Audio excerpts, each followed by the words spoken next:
नमस्कार दोस्तों, स्वागत है आपका वनडे एग्जाम सेंटर में। दोस्तों, आज के वीडियो में हम लोग बीए 5th सेमेस्टर हिंदी का जो पहला पेपर है जिसका नाम है साहित्य शास्त्र और हिंदी आलोचना, उससे संबंधित एक क्वेश्चन पेपर को हम लोग सॉल्व करेंगे और जानेंगे कि किस प्रश्न के उत्तर में आपको क्या लिखना होगा। आपका जो ये पेपर है कुल 3 खंड में विभाजित है, खंड अ, खंड ब और खंड स। सबसे पहले हम लोग जानेंगे कि तीनों खंडों में आपसे पूछा क्या गया है। उसके बाद जो प्रश्न आपसे तीनों खंडों में पूछे गए हैं उसको हम लोग एक एक करके यहाँ पर सॉल्व करेंगे। जो पहला खंड अ है इसमें आपसे लघु उत्तरीय प्रश्न पूछे गए हैं। कुल 9 प्रश्न इसमें आपसे पूछा गया है और 9 प्रश्न का उत्तर देना आपके लिए अनिवार्य है। देख लेते हैं कि इसमें आपसे क्या क्या पूछा गया है। जो पहला प्रश्न इसमें पूछा गया है वो है भारतीय काव्यशास्त्र के उद्भव एवं विकास पर प्रकाश डालिए। तो आपको बताना है कि भारतीय काव्यशास्त्र का उद्भव कब हुआ और किस प्रकार से वह विकसित होकर के आज की अवस्था में पहुंचा हुआ है। दूसरा प्रश्न जो आपसे पूछा गया है, काव्य प्रयोजन से क्या तात्पर्य है, विद्वानों के मत स्पष्ट कीजिए। तो काव्य प्रयोजन किसे कहते हैं इसके बारे में बताना है और विद्वानों का इस पर मत देना है। जैसे भरत मुनि काव्य प्रयोजन के बारे में क्या कहते हैं, भामह क्या कहते हैं, मम्मट क्या कहते हैं, इन सभी का मत भी आपको यहाँ पर लिखना होगा। अगला जो प्रश्न है सी नंबर है, तीसरा प्रश्न है। इसमें आपसे पूछा गया है कि अलंकार सिद्धांत का परिचय देते हुए प्रमुख अलंकारों का उल्लेख कीजिए। तो अलंकार सिद्धांत किसे कहते हैं, किसके द्वारा स्थापित किया गया था इसको, इसके बारे में बताना है और प्रमुख अलंकारों का उल्लेख आपको यहाँ पर करना होगा। अगला जो प्रश्न है डी नंबर यानी चौथा प्रश्न है। इसमें आपसे पूछा गया है कि ध्वनि संप्रदाय क्या है, ध्वनि संप्रदाय की मान्यताओं की विवेचना कीजिए। तो सबसे पहले आपको बताना है कि ध्वनि संप्रदाय है क्या, फिर ध्वनि संप्रदाय की जो मान्यताएं हैं उन मान्यताओं को आपको यहाँ पर लिखना होगा। अगला प्रश्न ई है, 5वां नंबर प्रश्न है। आचार्य कुंतक तथा मम्मट ने वक्रोक्ति के जो भेद किए हैं उन पर प्रकाश डालिए। यानी आचार्य कुंतक के द्वारा और आचार्य मम्मट के द्वारा जो वक्रोक्ति के प्रकार बताए गए हैं उन्हीं पर आपको प्रकाश डालना है, उसी के बारे में आपको लिखना है। जो अगला प्रश्न आपसे पूछा गया है वो है काव्य के गुण किसे कहते हैं, इसकी परिभाषा देते हुए वर्णन कीजिए। यानी आपको काव्य गुण के बारे में बताना है कि काव्य गुण कहते किसको हैं, विभिन्न विद्वानों के द्वारा इसकी परिभाषा देनी है, परिभाषा देते हुए उसका अर्थ आपको यहाँ पर समझाना है। अगला प्रश्न है भरत मुनि के नाट्य शास्त्र पर संक्षेप पर प्रकाश डालिए। यानी भरत मुनि का जो ग्रंथ नाट्य शास्त्र है उसी के बारे में आपको यहाँ पर संक्षेप में लिखना होगा, तब जाकर के इस प्रश्न का उत्तर आपका पूरा होगा। अगला प्रश्न है ये आपका 8वां प्रश्न है। इसमें आपसे पूछा गया है कि टी.एस. इलियट के निर्वैयक्तिकता सिद्धांत का परिचय दीजिए। तो इलियट के द्वारा जो निर्वैयक्तिकता सिद्धांत दिया गया था उस सिद्धांत के बारे में आपको यहाँ पर लिखना होगा। इसमें अगला प्रश्न है हिंदी आलोचना के स्वरूप पर प्रकाश डालते हुए उसके क्रमिक विकास का उल्लेख कीजिए। तो हिंदी आलोचना का स्वरूप क्या है उसको बताना है और उसका विकास किस प्रकार से हुआ है उसके बारे में आपको यहाँ पर बताना है। ये 9 प्रश्न जो है खंड अ में है और 9 प्रश्नों का उत्तर यहाँ पर आपको देना है। जो खंड अ है उसमें 9 प्रश्न है और जो खंड ब है इसमें 4 प्रश्न है, लेकिन केवल 1 प्रश्न का उत्तर आपको यहाँ पर देना है। देख लेते हैं कौन कौन से 4 प्रश्न इसमें आपसे पूछे गए हैं। जो 2 नंबर प्रश्न है इसमें आपसे पूछा गया है कि काव्य की आत्मा से क्या तात्पर्य है, काव्य के स्वरूप पर प्रकाश डालते हुए विभिन्न विद्वानों का मत स्पष्ट कीजिए। तो काव्य के आत्मा के बारे में आपको बताना है कि काव्य की आत्मा कहते किसको हैं और विद्वानों का जो मत है काव्य की आत्मा के बारे में उसके बारे में आपको यहाँ पर लिखना है। अगला प्रश्न है साधारणीकरण का क्या आशय है, साधारणीकरण पर विभिन्न विद्वानों का मत स्पष्ट कीजिए। यानी साधारणीकरण किसको कहते हैं और विभिन्न विद्वानों का जो मत दिया गया है साधारणीकरण पर जो विद्वानों ने दिया है उसके बारे में आपको यहाँ पर लिखना होगा। इसमें चौथा प्रश्न है काव्य कितने प्रकार का होता है, उसके सभी प्रकारों का परिचय दीजिए। यानी काव्य के कितने प्रकार होते हैं वो बताना है और जो सभी प्रकार हैं उसके उस प्रकारों का जो है आपको परिचय थोड़ा थोड़ा यहाँ पर लिखना होगा। 5वां प्रश्न है अभिनय किसे कहते हैं, अभिनय के प्रकार एवं स्वरूप पर प्रकाश डालिए। तो अभिनय को परिभाषित करना है, फिर अभिनय के प्रकार और उसके स्वरूप के बारे में आपको यहाँ पर लिखना होगा। तो 4 प्रश्न जो है खंड ब में दिया गया है, इसमें से 1 प्रश्न का उत्तर आपको यहाँ पर सॉल्व करना है। अभी एक एक करके हम लोग सभी प्रश्नों को जो है सॉल्व करेंगे। पहले खंड स देख लेते हैं। खंड स में भी आपसे दीर्घ उत्तरीय प्रश्न पूछा गया है और इसमें भी केवल 1 प्रश्न आपको सॉल्व करना है, 4 प्रश्न इसमें भी दिए गए हैं। इसमें जो 6ठा नंबर प्रश्न है उसमें आपसे पूछा गया है कि अरस्तु के अनुकरण सिद्धांत पर प्रकाश डालिए। तो अरस्तु ने अनुकरण सिद्धांत के संबंध में जो मान्यताएं प्रस्तुत की हैं उसके बारे में आपको यहाँ पर लिखना होगा।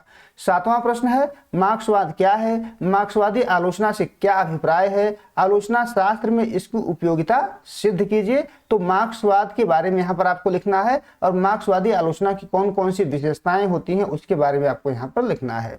8वां प्रश्न है नई समीक्षा से क्या अभिप्राय है, नई समीक्षा के सिद्धांतों और विशेषताओं का उल्लेख कीजिए। तो आपको बताना है कि नई समीक्षा होता क्या है, कहते किसको है नई समीक्षा, फिर नई समीक्षा के जो सिद्धांत है और उसकी जो विशेषता है उसके बारे में आपको यहाँ पर लिखना है।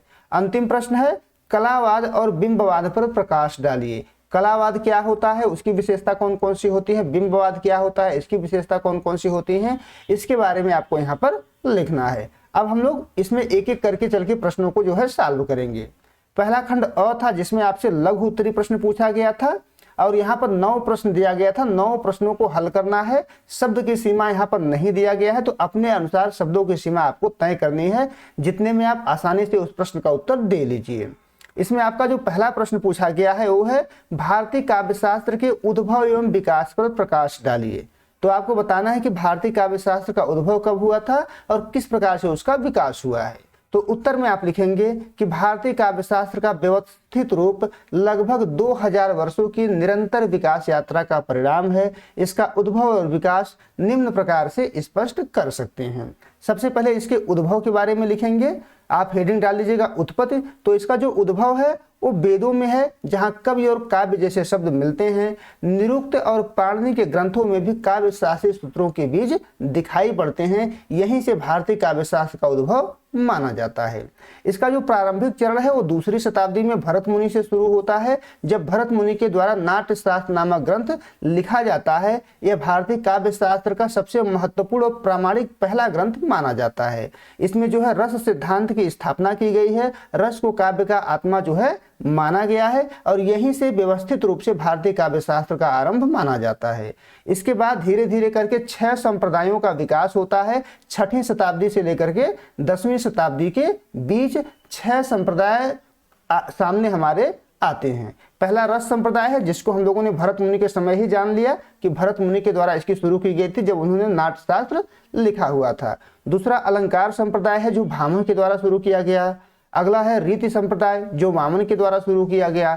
ध्वनि संप्रदाय, जो आनंदवर्धन के द्वारा शुरू किया गया। वक्रोक्ति संप्रदाय, जो कुंतक के द्वारा शुरू किया गया। औचित्य संप्रदाय, जो क्षेमेंद्र के द्वारा शुरू किया गया। ये 6 संप्रदाय हैं। 10वीं शताब्दी तक धीरे धीरे करके इसका विकास जो है हुआ है। उसके बाद जो काल आता है उसको समन्वय काल कहते हैं। यह 11वीं शताब्दी से लेकर के 17वीं शताब्दी तक चलता है।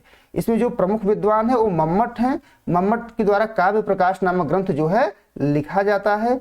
इन्होंने जो पूर्ववर्ती सभी सिद्धांत थे उनका समन्वय कर एक सारगर्भित रूप प्रस्तुत किया है। यानी भारतीय काव्य शास्त्र में जो पहले सिद्धांत दिए गए थे उन सभी सिद्धांतों का इन्होंने एक साथ समन्वय कर दिया है। अगला नाम विश्वनाथ है, जिसके द्वारा साहित्य दर्पण नामक ग्रंथ लिखा गया है। विश्वनाथ ने रस को फिर से काव्य की आत्मा के रूप में स्थापित किया। यानी बाद में कई विद्वान रस को काव्य की आत्मा के पद से हटा दिया था, विश्वनाथ ने फिर से रस को काव्य की आत्मा के रूप में स्थापित किया। उसके बाद अब आधुनिक काल की बात करेंगे। आधुनिक काल में हिंदी काव्य शास्त्र ने संस्कृत परंपरा को आगे बढ़ाया और पाश्चात्य काव्य शास्त्र के तत्वों को भी समाहित कर आलोचना के नए आयाम विकसित किए। इतना आप लिख देंगे तो आपके इस प्रश्न का उत्तर यहाँ पर पूरा हो जाएगा। अब आगे बढ़ते हैं, दूसरा प्रश्न देख लेते हैं। दूसरे प्रश्न में आपसे पूछा गया है कि काव्य प्रयोजन से क्या तात्पर्य है, विद्वानों के मत स्पष्ट कीजिए। तो पहले आपको बताना है कि काव्य प्रयोजन होता क्या है। उत्तर में आप लिखेंगे कि काव्य प्रयोजन का तात्पर्य है काव्य रचना का उद्देश्य। यानी काव्य रचना के उद्देश्य को ही काव्य प्रयोजन के नाम से जाना जाता है। कोई भी रचना निष्प्रयोजन नहीं होती है, प्रत्येक रचना का कोई न कोई उद्देश्य होता है। काव्य रचना का यही उद्देश्य और इससे प्राप्त होने वाला लाभ ही काव्य प्रयोजन कहलाता है। यानी कविता लिखने का जो उद्देश्य होता है, कविता लिखने से जो लाभ होता है, उसी को काव्य प्रयोजन के नाम से जाना जाता है। अब देख लेते हैं विद्वानों की दृष्टि में काव्य प्रयोजन, यानी विभिन्न जो विद्वान है वो काव्य प्रयोजन को किस रूप में देखते हैं। पहला नाम है भरत मुनि। भरत मुनि ने सबसे पहले अपने ग्रंथ नाट्य शास्त्र में काव्य प्रयोजन की चर्चा की है और 8 तत्वों को इन्होंने काव्य प्रयोजन माना हुआ है। पहला है धर्म, दूसरा है यश, तीसरा है आयुष, चौथा है हित, पांचवा है बुद्धि वृद्धि, छठवां है लोक उपदेश, सातवां है दक्षता और आठवां है चरम विश्रांति। भरत मुनि के द्वारा इन 8 तत्वों को ही काव्य प्रयोजन माना गया है। अगला नाम है आचार्य भामह। आचार्य भामह ने काव्य प्रयोजन के संदर्भ में लिखा हुआ है कि धर्मार्थ काम मोक्षेषु वैच छड़्य कलासु च करोति कीर्ति प्रीति च साधु काव्य निबंधनम। इन्होंने काव्य प्रयोजन के बारे में यह श्लोक लिखा है और कुल 7 तत्वों को इनके द्वारा काव्य प्रयोजन जो है माना गया है। धर्म, अर्थ, काम और मोक्ष, इन चारों पुरुषार्थों को काव्य प्रयोजन माना गया है। इन चारों के अलावा इन्होंने 5वां तत्व मान लिया कलाओं में निपुणता। कलाओं में निपुणता को भी इन्होंने काव्य प्रयोजन माना। उसके अलावा कीर्ति और प्रीति को भी इन्होंने काव्य प्रयोजन के अंतर्गत समाहित किया है। तो कुल 7 तत्वों को इन्होंने काव्य प्रयोजन माना हुआ है। अगला नाम है आचार्य वामन और आचार्य वामन ने केवल कीर्ति और प्रीति को ही काव्य प्रयोजन स्वीकार किया हुआ है। उन्होंने लिखा हुआ है कि काव्यम सददृष्टा दृष्टार्थ प्रीति कृति हेतुत्वात्, यानी केवल कीर्ति और प्रीति को ही इनके द्वारा काव्य प्रयोजन माना गया है। अगला नाम है आचार्य मम्मट। आचार्य मम्मट ने अच्छी तरह सोचकर काव्य के 6 प्रयोजन निर्दिष्ट किए, यानी मम्मट के द्वारा कविता के कुल 6 प्रयोजन माने गए हैं। उन्होंने लिखा हुआ है कि काव्यम यशसे अर्थकृते व्यवहार विदे शिवेत रक्षतये सद्य परिनिर्वृत्तये कांता सम्मति उपदेश युजे। यह श्लोक इनके द्वारा काव्य प्रयोजन के संदर्भ में लिखा गया। इसका अर्थ हुआ कि काव्य जो है यश का जनक होना चाहिए, अर्थ का उत्पादक होना चाहिए, लोक व्यवहार का बोधक होना चाहिए, अनिष्ट का नाशक होना चाहिए, श्रद्धा यानी तुरंत पढ़ने या सुनने के साथ ही परम आनंद देने वाला होना चाहिए और स्त्रियोचित सरस पद्धति से कर्तव्य अकर्तव्य का उपदेश कराने वाला होना चाहिए। इन 6 तत्वों को ही इनके द्वारा काव्य प्रयोजन माना गया है। इतना आप लिख देंगे तो इस प्रश्न का उत्तर आपके पूरा हो जाएगा। अब आगे बढ़ते हैं, अगला प्रश्न देख लेते हैं। तीसरा प्रश्न है C नंबर।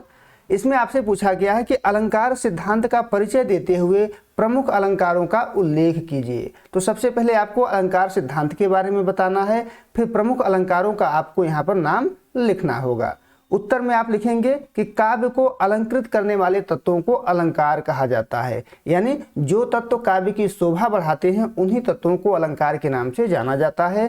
आचार्य भामह को अलंकार संप्रदाय का प्रवर्तक माना जाता है। भामह ने 6ठी शताब्दी में काव्य अलंकार नामक ग्रंथ की रचना की और अलंकार संप्रदाय की स्थापना भी इनके द्वारा की गई।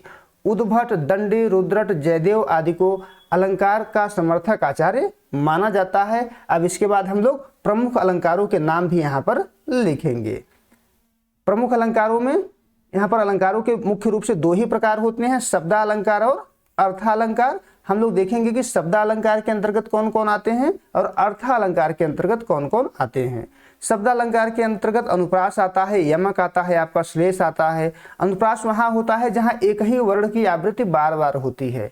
यमक वहां पर होता है जहां एक शब्द का 2 या 2 से अधिक बार भिन्न अर्थों में प्रयोग किया जाता है। श्लेष वहां होता है जहां एक शब्द के एकाधिक अर्थ होते हैं, शब्द एक ही है लेकिन अर्थ उसके अधिक हो जाते हैं तो उसको श्लेष कहते हैं।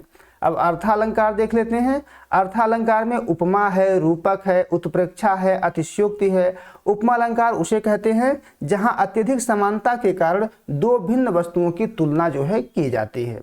रूपक अलंकार उसे कहते हैं जहां उपमेय पर उपमान का अभेद आरोपित किया जाए, यानी एक उपमेय है, दूसरा उपमान है, दोनों में अभेद आरोपित किया जा रहा है, दोनों को एक जैसा माना जा रहा है, वहां पर जो है रूपक अलंकार पाया जाता है। अब अगला है उत्प्रेक्षा अलंकार।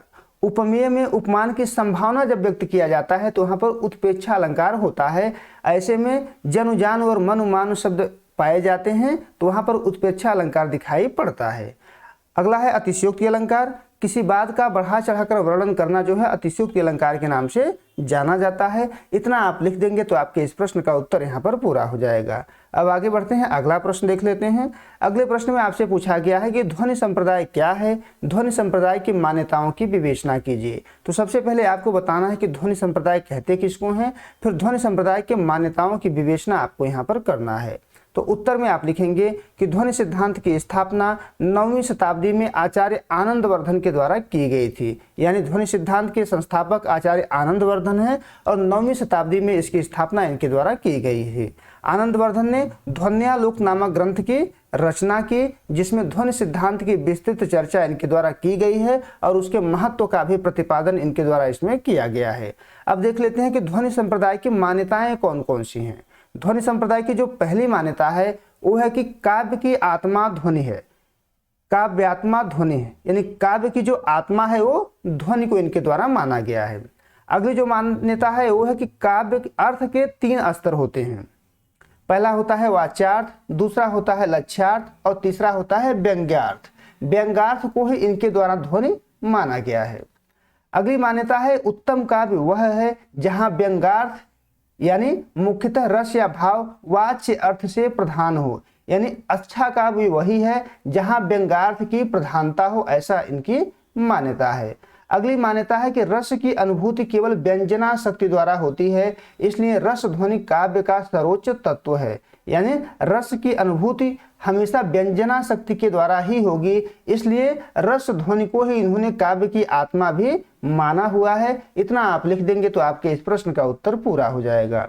अब आगे बढ़ते हैं, अगला प्रश्न देख लेते हैं।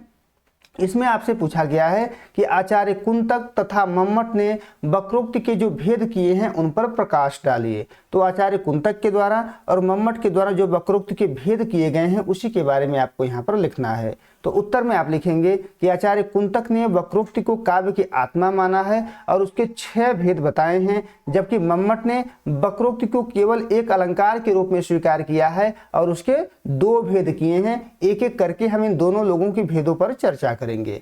पहले आचार्य कुंतक ने वक्रोक्ति के जो भेद किए हैं 6 प्रकार माने हैं, उसके बारे में चर्चा कर लेते हैं। कुंतक ने वक्रोक्ति के कुल 6 भेद किए हुए हैं। पहला है वर्ण विन्यास वक्रता, जहां पर वर्णों की चमत्कारपूर्ण योजना होती है वहां पर वर्ण विन्यास वक्रता पाया जाता है।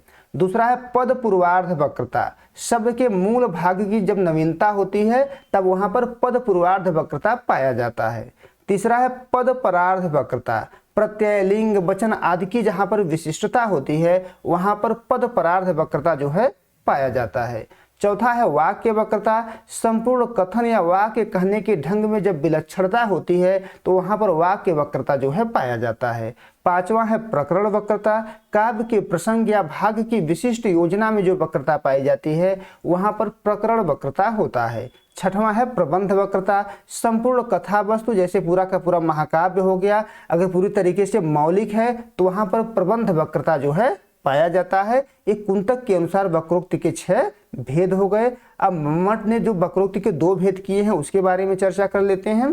पहला है श्लेष वक्रोक्ति, जिसको शब्द श्लेष के नाम से भी जाना जाता है, जहां श्लेष के कारण वक्ता के कथन का अभिप्राय होते हुए भी श्रोता जानबूझकर या भ्रमवश किसी दूसरे अर्थ में उसका उत्तर देता है, तब वहां पर श्लेष वक्रोक्ति होता है। और यह श्लेष वक्रोक्ति जो होता है केवल और केवल शब्द पर ही आधारित होता है। दूसरा है काक वक्रोक्ति। काक वक्रोक्ति का संबंध जो है कंठ ध्वनि से होता है, जहां वक्ता के कथन का अर्थ ध्वनि के कारण बदल जाता है। इन ध्वनि के उतार चढ़ाव के कारण जो है वक्ता के कथन का अर्थ जब बदल जाए तो उसी को काक वक्रोक्ति के नाम से जाना जाता है। इतना आप लिख देंगे तो आपके इस प्रश्न का उत्तर यहाँ पर पूरा हो जाएगा। अब अगला प्रश्न है, इसमें आपसे पूछा गया है कि काव्य के गुण किसे कहते हैं, इसकी परिभाषा देते हुए वर्णन कीजिए। तो काव्य गुण के बारे में आपको यहाँ पर बताना है। तो उत्तर में आप लिखेंगे कि काव्य के सौंदर्य में वृद्धि करने वाले तथा उसमें अनिवार्य रूप से विद्यमान रहने वाले धर्म को गुण कहते हैं। यानी कविता के ऐसे तत्व जो उसके सौंदर्य में वृद्धि करते हैं और हमेशा उसमें विद्यमान रहते हैं उसी को काव्य गुण के नाम से जाना जाता है। गुण की अवधारणा आचार्य भरत मुनि के समय से ही मान्य है। भरत मुनि ने गुण को दोष का विपर्यय मात्र माना है और उन्होंने लिखा हुआ है कि एत एव विपर्यस्तता गुण काव्येषु कीर्तितः, अर्थात दोषों का अभाव गुण है तथा एक काव्य की कीर्ति को बढ़ाते हैं, काव्य की शोभा को बढ़ाते हैं। आचार्य मामन ने अपनी पुस्तक काव्य अलंकार सूत्र वृत्ति में गुण को परिभाषित करते हुए लिखा है, काव्य शोभायाः कर्तारो धर्मा गुणा, कविता के जो शोभा कारक धर्म होते हैं वो गुण होते हैं, गुण से ही कविता की शोभा जो है बढ़ती है, ऐसा आचार्य वामन का मानना है।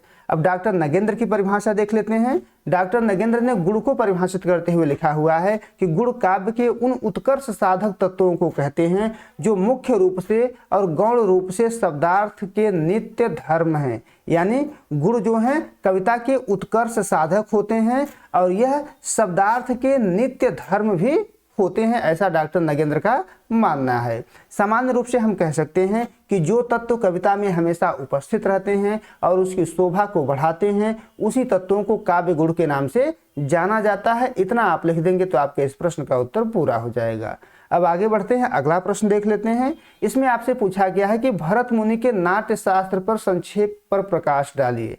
यानी भरत मुनि का जो ग्रंथ नाट्य शास्त्र है उसके बारे में आपको यहाँ पर लिखना है। तो उत्तर में आप लिखेंगे कि भरत मुनि द्वारा रचित नाट्य शास्त्र भारतीय कला, संगीत और नाट्य कला का सबसे प्राचीन और आधारभूत ग्रंथ है। यह लगभग दूसरी शताब्दी का माना जाता है और इसे पंचम वेद की संज्ञा दी गई है। यानी नाट्य शास्त्र को पंचम वेद भी कहा जाता है। अब देख लेते हैं कि इस ग्रंथ में कौन कौन से मुख्य सिद्धांत जो है दिए गए हैं।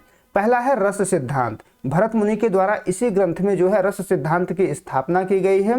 यह ग्रंथ का केंद्रीय तत्व है। यह बताता है कि नाट्य का उद्देश्य दर्शक को रस की अनुभूति कराना है। इसमें 8 रसों की चर्चा की गई है। दूसरा जो सिद्धांत इसमें दिया गया है वो अभिनय के बारे में दिया गया है। नाट्य प्रदर्शन के 4 आवश्यक अंग बताए गए हैं। यानी अभिनय के कुल 4 प्रकार यहाँ पर बताए गए हैं। पहला है आंगिक अभिनय, यानी शारीरिक क्रियाओं से जो अभिनय किया जाता है उसको आंगिक अभिनय के नाम से जाना जाता है। दूसरा है वाचिक अभिनय, जो संवाद के माध्यम से किया जाता है। तीसरा है आहार्य अभिनय, जो वेशभूषा और साज सज्जा के माध्यम से किया जाता है। और चौथा है सात्विक अभिनय, जो आंतरिक भावों का प्रदर्शन करके किया जाता है। अन्य विषय भी इसमें है। इसमें नाट्य मंडप, रंगशाला के निर्माण, नृत्य मंडप, तांडव लास्य के बारे में, गीत, वाद्य, छंद और अलंकार आदि का भी विस्तृत वर्णन इसमें किया गया है। ये भारतीय कलाओं के लिए एक प्रामाणिक विश्वकोश जो है माना जाता है। इतना आप लिख देंगे तो आपके प्रश्न का उत्तर यहाँ पर पूरा हो जाएगा। अब आगे बढ़ते हैं, अगला प्रश्न देख लेते हैं।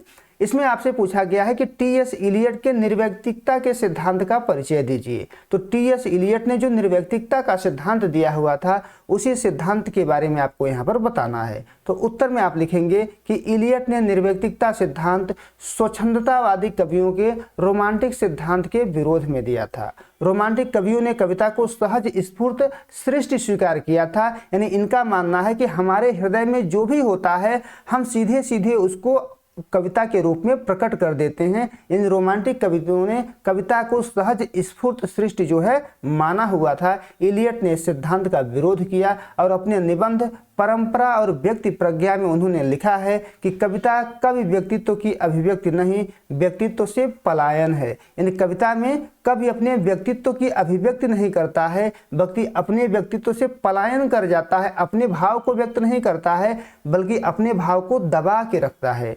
इलियट रचना के लिए कवि को आवश्यक मानते हैं पर रचना में कवि का होना जरूरी नहीं मानते हैं। उनका मानना है कि कवि ही रचना करता है लेकिन कवि की उपस्थिति रचना में दिखाई पड़े यह जरूरी नहीं है। रचना में कवि का वैयक्तिक भाव निर्वैयक्तिक होकर अभिव्यक्त होता है। इलियट कवि के भाव और कविता के भाव में अंतर मानते हैं। उन्होंने लिखा हुआ है कि कविता का भाव निर्वैयक्तिक होता है और कवि इस निर्वैयक्तिकता को तब तक नहीं पहुंच सकता जब तक वह करणीय कर्म के प्रति अपने आप को पूरी तरह समर्पित नहीं कर देता है। यानी यह करना इतना आसान नहीं होता है। कविता में अपने भाव को दबा करके रखना, दूसरे के भाव को, समाज के भाव को व्यक्त करना इतना आसान नहीं होता है। इलियट कविता को कवि के भाव और व्यक्तित्व से मुक्त एक निर्वैयक्तिक रचना के रूप में देखने की मांग करते हैं। वे कविता की स्वायत्त सत्ता की स्थापना करते हैं। यही निर्वैयक्तिकता का सिद्धांत है। मूल रूप से आप ये जान लीजिए कि कविता में कवि का भाव व्यक्त न होकर के जब कवि अपने भाव को दबा करके चीजों को लिखता है तो उसी को निर्वैयक्तिकता के नाम से जाना जाता है। आगे बढ़ते हैं, अगला प्रश्न देख लेते हैं। अगले प्रश्न में आपसे पूछा गया है कि हिंदी आलोचना के स्वरूप पर प्रकाश डालते हुए उसके क्रमिक विकास का उल्लेख कीजिए। तो उत्तर में आपको लिखना होगा कि हिंदी आलोचना का स्वरूप मूल्यांकन और अर्थबोध पर आधारित है जिसका उद्देश्य साहित्य की खूबियों, खामियों और उसकी प्रासंगिकता को समझना है। यह किसी रचना के कला पक्ष जैसे भाषा, शैली और शिल्प और भाव पक्ष जैसे विषय, वस्तु, संवेदना और विचार का विश्लेषण करती है। यानी हिंदी आलोचना भाव पक्ष की भी आलोचना करती है और शिल्प पक्ष की भी आलोचना करती है। अब देख लेते हैं कि हिंदी आलोचना का विकास क्रम क्या है। सबसे पहले हम लोग आरंभ देखेंगे। आरंभ इसका जो है भारतेंदु युग में होता है। इस काल में आलोचना का बीजारोपण हुआ। यह मुख्य रूप से परिचयात्मक और प्रशंसात्मक थी, जैसे पत्रिकाओं में प्रकाशित ग्रंथों की संक्षिप्त समीक्षाएं, यानी पत्र पत्रिकाओं के रूप में ही इस युग में आलोचना की शुरुआत हुई और आलोचना का आरंभ इसी युग से माना जाता है। दूसरा युग है द्विवेदी युग, जहां हिंदी आलोचना का मानक जो है निर्धारित हुआ। महावीर प्रसाद द्विवेदी ने आलोचना को दिशा दी। इसमें शुद्धता, नैतिकता और उपयोगिता पर बल दिया। तुलनात्मक आलोचना की भी शुरुआत इसी युग में माना जाता है। तीसरा है शुक्ल युग, जो वैज्ञानिकता का युग है। आचार्य रामचंद्र शुक्ल ने आलोचना को वैज्ञानिक और सैद्धांतिक आधार प्रदान किया। उन्होंने रस और लोक मंगल को कसौटी बनाया, जिससे हिंदी आलोचना अपने चरमोत्कर्ष पर पहुंच गई। शुक्लोत्तर युग में आकर के हिंदी आलोचना में विविधता आ जाता है। आलोचना कई भागों में विभाजित हो जाती है। पहला हो गया मनोविश्लेषणवादी आलोचना, जो फ्रायड के मनोविश्लेषणवाद पर आधारित है। इसमें इलाचंद्र जोशी, अज्ञे, जैनेन्द्र कुमार मुख्य आलोचक होते हैं। दूसरा है प्रगतिवादी आलोचना, जो मार्क्सवाद पर आधारित है। इसमें नामवर सिंह, प्रकाश चंद्र गुप्त, रामविलास शर्मा आदि प्रमुख आलोचक हैं। अगला है नई समीक्षा, जिसमें निर्मल वर्मा, रामस्वरूप चतुर्वेदी आदि जो है प्रमुख आलोचक हैं। ये विभिन्न दृष्टिकोणों के साथ आलोचना का विकास होता है। इसके बाद भी समकालीन आलोचना की शुरुआत होती है, और जो समकालीन आलोचना है वह किसी विशेष विचारधारा से बधी हुई नहीं है। केवल दो विचारधाराएं मुख्य रूप से यहाँ पर पाई जाती हैं, एक स्त्री विमर्श और दूसरा दलित विमर्श, और कुछ हद तक यहाँ पर वैश्वीकरण का प्रभाव भी आलोचना पर दिखाई पड़ता है। इतना आप लिख देंगे तो आपके इस प्रश्न का उत्तर पूरा हो जाएगा। अब आगे बढ़ते हैं। खंड ब है, और खंड ब में आपसे दीर्घ उत्तरीय प्रश्न पूछा गया था और केवल एक प्रश्न को यहाँ पर हल करना था, तो हम लोग भी एक ही प्रश्न को यहाँ पर हल करेंगे। प्रश्न नंबर 3, इसमें आपसे पूछा गया है कि साधारणीकरण का क्या आशय है। साधारणीकरण पर विभिन्न विद्वानों के मत स्पष्ट कीजिए। तो एक एक करके इसका उत्तर हम लोग देते हैं। उत्तर में आप लिखेंगे कि साधारणीकरण भारतीय काव्यशास्त्र का एक महत्वपूर्ण सिद्धांत है, जिसका संबंध रस निष्पत्ति की प्रक्रिया से है। इसका सामान्य अर्थ है किसी विशेष भाव का सामान्य रूप धारण कर लेना। यानी कविता में जब कोई विशेष भाव व्यक्त हुआ है और वह विशेष भाव सभी के लिए सामान्य हो जाता है, तो उसी को साधारणीकरण के नाम से जाना जाता है। काव्य या नाटक के पठन श्रवण के समय जब सहृदय अपनी व्यक्तिगत सीमाओं, देश, काल और तेरा मेरा की भावना से मुक्त होकर काव्य वर्णित विभाव आदि को किसी व्यक्ति विशेष का न मानकर सामान्य रूप से अनुभव करता है, तो उसे साधारणीकरण के नाम से जाना जाता है। यानी जब हम कविता को सुन रहे हैं, नाटक को देख रहे हैं, तो अपने देश काल की सीमाओं को भूल जाएं, अपनी परिस्थितियों को भूल जाएं, अपने और पराये के भाव को जब भूल जाए, ऐसा भाव हमारे हृदय में जागृत हो जाए, तो उसी भाव को साधारणीकरण के नाम से जाना जाता है। यह प्रक्रिया ही सहृदय को रसास्वादन के योग्य बनाती है।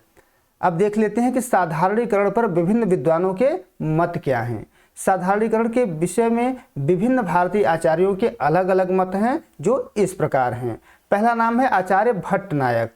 रस सिद्धांत में सबसे पहले भट्ट नायक ने साधारणीकरण की कल्पना की। यानी साधारणीकरण का जो सिद्धांत है वो भट्ट नायक के द्वारा ही दिया गया है। इनके अनुसार विभाव आदि का साधारणीकरण होता है। किसका साधारणीकरण होता है? विभाव आदि का साधारणीकरण होता है। काव्य में भावकत्व व्यापार द्वारा विभाव, अनुभाव और संचारी भाव अपने विशेषत्व को छोड़ करके सामान्य हो जाते हैं, तो इसी को साधारणीकरण के नाम से जाना जाता है। अगला नाम है आचार्य अभिनव गुप्त। अभिनव गुप्त ने सहृदय के चित्त के साधारणीकरण को महत्वपूर्ण माना है। यानी उनका मानना है कि साधारणीकरण जो होता है वो सहृदय के चित्त का होता है।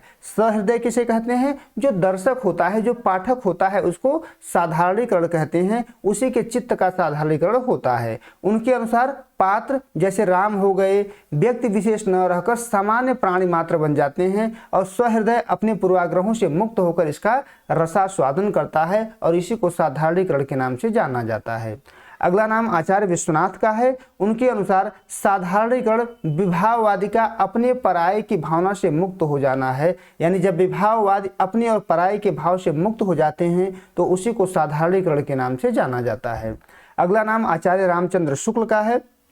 आधुनिक युग में शुक्ल जी ने इस पर विस्तार से विचार किया और उनके अनुसार साधारणीकरण आलंबनत्व धर्म का होता है। जो आलंबनत्व धर्म होता है, जिसको देख करके मन में रस का उद्भव होता है, उसी धर्म का साधारणीकरण होता है। अर्थात जो गुण या धर्म काव्य में वर्णित आश्रय के भाव का आलंबन होता है, वही गुण या धर्म जब सहृदयों के भाव का भी आलंबन बन जाता है तो उसी को साधारणीकरण के नाम से जाना जाता है।